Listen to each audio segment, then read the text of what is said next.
ডগিটা ready হয়ে আছে ছাদে যাওয়ার জন্য। বিকেলবেলায় একটু ছাদে গিয়ে ঘুরে, আগে রাস্তায় নিয়ে বেরাতাম, এখন তো আর পারা যায় না। রাস্তায় বিভিন্ন ধরনের কুকুর আছে। বসো বসো বসো বসো, একটু হ্যান্ডশেক করো। ওই হ্যান্ডশেক করছে ও ছাদে যাওয়ার জন্য। খুব ভালো ছেলে। হ্যাঁ, একটু বচো বচো বচো বচো বচো। ও ছাদে যাবে আর একটু পরে, বৃষ্টি কমলেই ছাদে যাবে। বসো, নালে নেবো না কিন্তু। ও ছাদে গিয়ে একটু বল খেলবে। হ্যাঁ, ও বল খেলে, এই বলটা নিয়ে যায় ছাদে। ছাদে গিয়ে বল খেলবে। বসো বসো।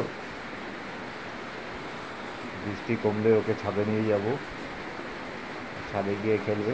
একটু দেখি, এদিকে আসো, এদিকে আসো। আছো আছো, হ্যান্ডশেক করো, হ্যান্ডশেক। দেখি পড়ে যাবে, হ্যান্ডশেক। হ্যান্ডশেক করো। হ্যান্ডশেক করছে, যাওয়ার জন্য পাগল হয়ে গেছে।